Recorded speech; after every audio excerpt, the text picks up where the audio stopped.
So now let's see how we can go ahead and use the color picker tool in Affinity. So let's say, for example, I have a particular shape right here, and this shape has a particular color. Let's say, for example, just like this. Let me just go ahead and add in a stroke right here, just like this as well, and change around the stroke color. So now once that is done, let me just go ahead and bring in another shape right here and change around its color right here, just like this. So let's say now when I bring another shape, I want the same color to be applied as this one right here.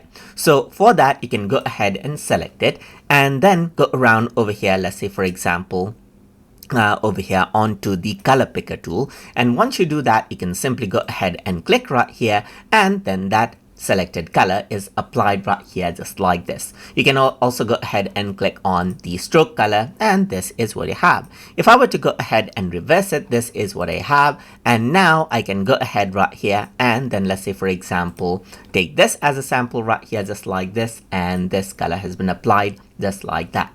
So apart from that, let's say, for example, you have some image. So let's just go ahead and search for some stock image. Let's say, for example, so I'm just going to go around and say garden, let's say, for instance, and bring in the garden image right here, just like this. So this is the garden image. Let me just go ahead and resize this out right here. So let's say I want to take a color sample from this particular image. So to do that, you can simply go around over here onto the color picker tool and then take any pixel right here. You can see that you get a zoomed in version as you go ahead onto the color picker tool right here. You can go ahead and click on it, and that particular color will be taken as a sample. So you can see that this is what you have right here. So let me just go around over here, take in color picker, click on it, and then that color will be taken as a sample right here. You can see that the picture image changes out as well, but you can see that this is how I can go ahead and take a color sample. Let me just press Ctrl Z. You can go ahead and take a color sample right here as you want right here. So let's just go around onto color picker tool. You can go ahead and select it, and that color will be sampled, and you can go ahead and use it as per how you please. Let's say, for example, I'm going to select this now.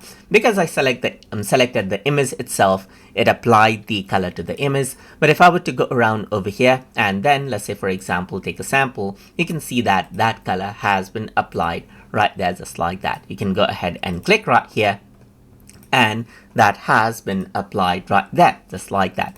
So apart from that, if I were to actually go around over here onto let's say, for example, right here onto the color picker tool, you can see when I take any color right here, it takes the exact pixel right here.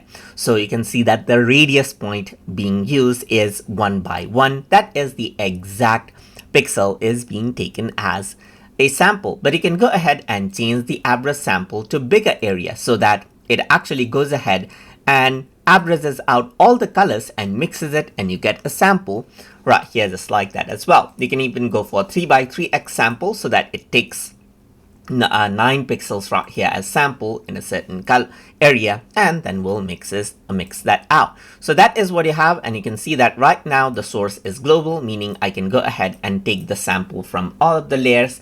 But if I want to have sample from only selected layer, I can go ahead and select that layer and then select current layer, and then only take sample from that layer. Even if I were to go ahead and click somewhere else right here, see, as it is not in the same layer, it won't take that as a sample right there. You can see that it takes white because it is not in this particular layer.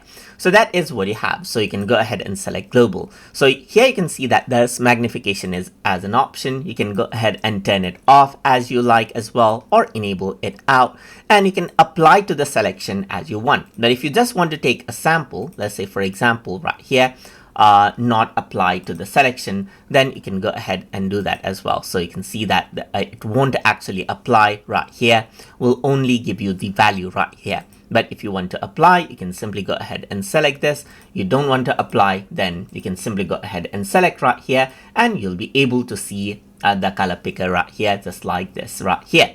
So when you click, you will only see the change right here in the color picker, and as you click right here, it'll be applied now. So that is how you can go ahead and utilize out the color picker tool inside of Affinity. So I hope you guys learned something as always. And as always, please like, comment, share, and subscribe.